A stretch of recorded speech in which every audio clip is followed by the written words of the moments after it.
You're going to watch the most autistic way of learning Japanese, but it is working for me, and I'm hoping you can increase the hours you study Japanese by watching this video. Before that, we listen to me. I've studied English for plus 3 years, Japanese for 15 months, and as a collective athlete, I focus on discipline and efficiency in language learning.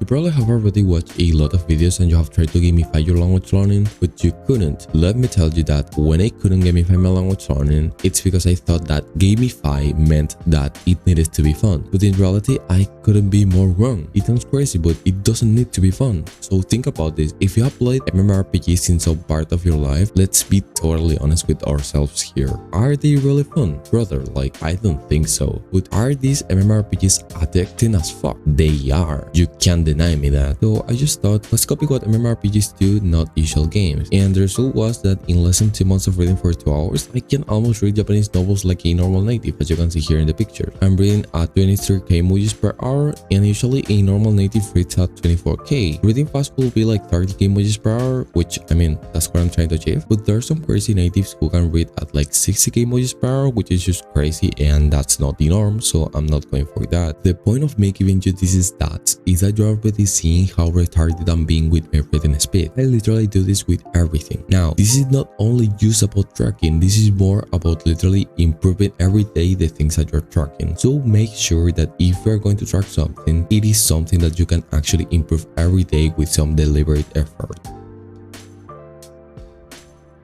So I'm basically going to tell you the ones that have worked for me. The first one is make habit tracker and stick it to your wall in your room. Here, I usually track the habits that I struggle the most with, so that's my 2 hours of reading, 6 hours of immersion, meditation, etc. Now, please make sure that you stick it somewhere that you will see it always, because the point of this is to always be able to see it, and it's also a reminder that you are studying Japanese. If you can put an overall score for that day in your tracker, that's of course just way better. The last thing I'm going to say, and probably the one that drives me the most, is having this overall goal, and I think that if you are acquiring Japanese as a hobby, you don't get to actually enjoy this as much, unless you are in an intermediate to advanced level. But if you have this overall goal, you get to enjoy learning Japanese since the day one. You can see in these MMORPGs that they track your progress really well, and literally seeing your progress advance every minute, it's really addictive, even if objectively it's not fun. But you see also that they make really clear the big goal, so that's the sword that you get, the armor, maybe even more social validation because the reward is for your community in the game, which basically is your guild. So it's not only just tracking, it's also about knowing why it is that you are studying the language. And I think that if you're studying half-assed, you're doing it as a hobby and you don't take it really seriously, you are not going to have that pleasure of the grind that you get from MMORPGs. Now, even if you take it seriously and you're studying for like 4 to 5 hours, but you don't have that goal super clear, so that is getting a scholarship, traveling to that country, whatever comes into mind, you are not going to enjoy it as well because you're mindlessly going through something without a purpose. So that's it for the video, and be sure to give me a like and subscribe to my channel if you like my content. Thank you very much.